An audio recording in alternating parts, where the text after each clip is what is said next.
love a warm, crackling fire. Hi, my name is Katie from Lady Red Crafting, and today our video is all about crafts that you can make for Christmas that go on your mantle. Let's get started with craft number 1.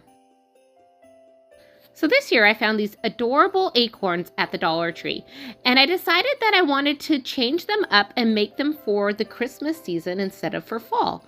So we're going to start out by grabbing some Waverly chalk paint in the color white, and I'm just going to paint the bottom piece of the acorn to make it look like it's been dipped in snow. So while I'm painting this acorn, I want to tell you a little bit about this playlist I'm involved with this month. It's called the 12 DIYs of Christmas, and this video is all about garland and mantle decor, hosted by Rustic and Lace DIYs and Molly Cole Creations. The playlist, the hosts, are all linked in my description box below. Please check them out and give them some love. Thank you! Now back to our acorn. So once we've painted all 3 of our acorns, I did end up having to paint a second coat. And here's what they look like once they've been painted with 2 coats of paint. Now I want to add a small embellishment to the top of each one of these acorns, so I'm grabbing some ribbon, and this ribbon I did get at Walmart. And I'm going to make the shape of a basic bow, and then using a piece of pipe cleaner, I'm just going to wrap that around the center of the bow instead of tying it, and then we're going to fluff the bow and cut some dovetails. I'm going to trim the pipe cleaner as well. Now once that is complete, we're going to cut about a 1.5 inch piece of ribbon from the ribbon roll, and we're going to fold it into thirds. And we'll wrap that around the pipe cleaner, and using our hot glue gun, we'll just hot glue that ribbon around the center to make a really pretty center for our bow. Now that we got our first bow complete, let's just repeat for 2 more times and have 3 beautiful bows. And our final step for this craft is hot gluing the bow to the top of the acorn. And now our acorns are complete and ready to display on your mantle. And if you're enjoying the content of this video, please hit that subscribe button. On to craft number 2. So I found these beautiful signs in the home decor section at the Dollar Tree, and I thought these would make a really good piece for a garland. So that's what we're going to do. We're going to start by deconstructing this piece. So to deconstruct this piece, I did have to twist the pieces around, break the hot glue that was attaching it to that metal rod in the center there. And for those stubborn pieces, I did use a Phillips screwdriver to just pry them off.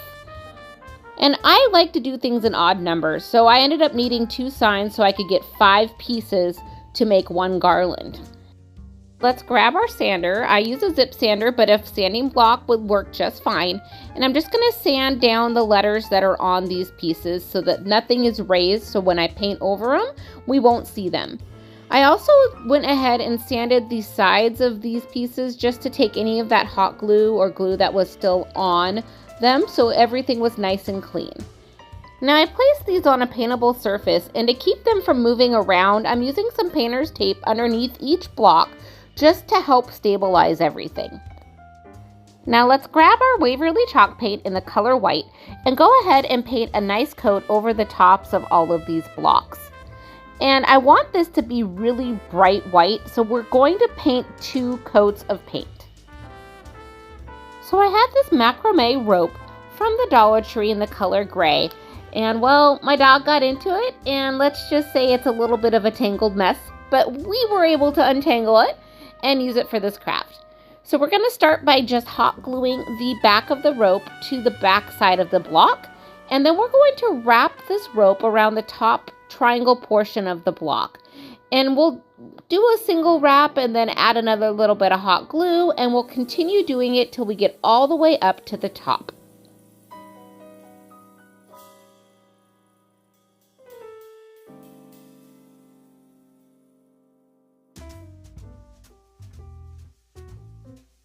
At the very top of this block, we just go ahead and kind of do a little coil at the top with some hot glue and then tap that down. And it looks like a little beanie hat. And with the back side of a paintbrush, I'm using some black acrylic paint and I'm just going to put some dots on here to make eyes for our snowman. And next, using the color pumpkin and Waverly chalk paint, I'm just going to paint on a little carrot nose.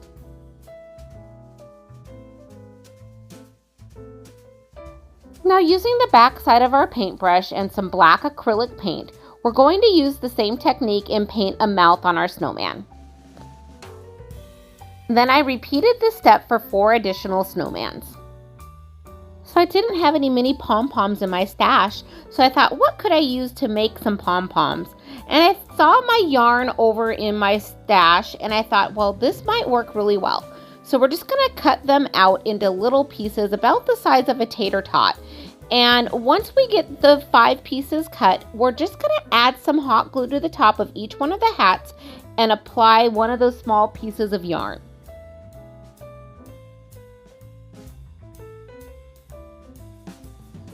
Now that we have our snowman complete, let's grab some beads and let's put together our garland.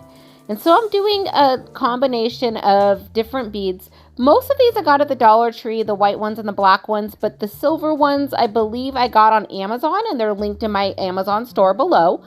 And I'm going to use some really thin twine to attach everything. And we're doing a pattern of white, black, white, silver, white, but you can do whatever pattern you'd like. And we're just going to string our little snowman in between each one of these patterns. And now that we have everything strung on our garland, I wanted to go ahead and make some tassels for either side of our garland. So we're going to use that macrame rope again, and we're just going to wrap it, and I used my hands for this, but you could use a piece of cardboard. I wrapped it around 10 times, and then I'm just going to tie a little knot around the top there. I then take the rope and just kind of continue wrapping that around and just hide the knot, and then I just tuck the rope underneath itself so that it just stays in place and everything looks great. And you can cut off any extra, and then we just cut the bottom pieces off so it looks like a little tassel on the bottom. Now for that top loop of our tassel, I grabbed a paintbrush and I'm just going to stick that through so it kind of holds everything in place. And since this is macrame rope, I did want to kind of comb out the pieces of rope on the bottom part of this tassel. So to do that, you untwist everything, and then once everything is untwisted, I use just a regular comb and I just comb everything through.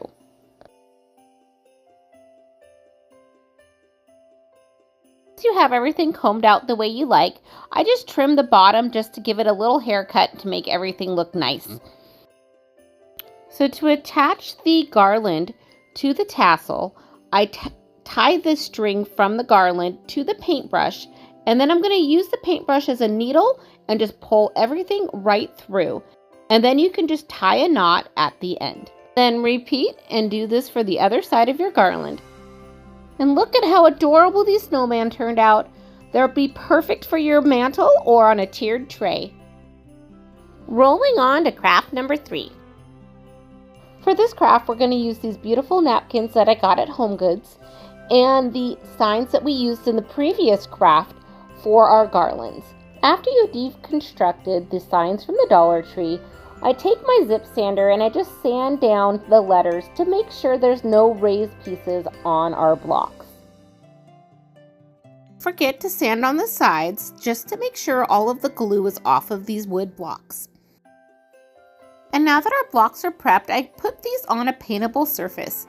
And using my Waverly chalk paint in the color plaster, we're going to go ahead and paint over the tops of these letters. And this does take 2 coats of paint to cover everything. And once these are completely dry, we'll go ahead and flip these over and paint the other side as well. And if you're enjoying these crafts, please hit that subscribe button below. And now that our paint has dried, we're going to grab our Mod Podge and paint a nice coat of Mod Podge over the top of each one of these blocks. Using my heat tool, we go ahead and start the drying process on the Mod Podge and then let them air dry. So for decoupaging, you only want to use the top layer of the napkin. And these napkins are 3-ply, so I found that the easiest way to remove the back 2 layers is by using a little piece of painter's tape. And I just stick it in the corner of my napkin, and I use that to just pull up the napkin until we get to that top layer. Now, using a small square of the napkin, I place it on top of the block. And I'm going to do that for each block. And to maximize the beauty of this napkin, I like to just place the design exactly where I want it on each of the pieces before we decoupage it. So then that way, once we attach everything, the piece of the design that I want on the blocks are there. And now that everything is positioned, I grab a piece of parchment paper and I lay that over the top of a few of the blocks. And using my hot iron, I just iron the napkins onto each of the blocks. And this allows for the Mod Podge to melt and adhere to the napkin.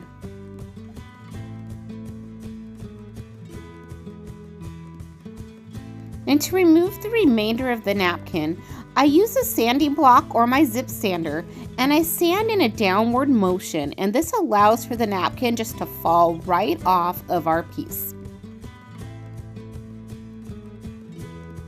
And once all of our pieces are prepped, I grab the Mod Podge and we just paint a nice coat over the top just to seal all of those pieces in. Now I set those aside to dry. And while those are drying, I grab some wood beads, and I get these in bulk on Amazon, and I'm just going to stick them in a Ziploc bag. And inside that Ziploc bag, I'm going to add some of my plaster paint and a little bit of water. And once we have both those items added to our bag, we'll seal the bag and shake up the bag with those beads inside. And once you feel that the beads are coated nicely, you can lay them out to dry. And I found that paper towels work well, but also puppy pads, which is another unusual item for your craft room, but they work really well when you're painting items. And while our beads are drying, let's prep some ribbon. And I just cut a few strips in 8-inch pieces, and I'm going to use this for my ends on the garland, almost like a tassel. And now that my garland station is ready to go, I decided to add a little bit more bling to our blocks, and I wanted to add a little gold bow to the top of each one of these pieces just to give it a little bit more character. Next, I grabbed some twine and I'm making a pattern up with some beads. And so I'm using some regular wood beads, some of my painted wood beads, and then some gold beads that I did get on Amazon as well. Now the fun part, putting the garland together. We just string together our beads and add our blocks. And once everything is the way that you want it, we can then add some ribbon on each side of the garland. And I tied 3 pieces of ribbon on each side of the garland, but you can do whatever you think looks nice. And now this beautiful garland is complete, ready to hang on your mantle or on a tiered tray. Thank you so much for watching. I appreciate each and every one of you. And please remember, craft more, stress less.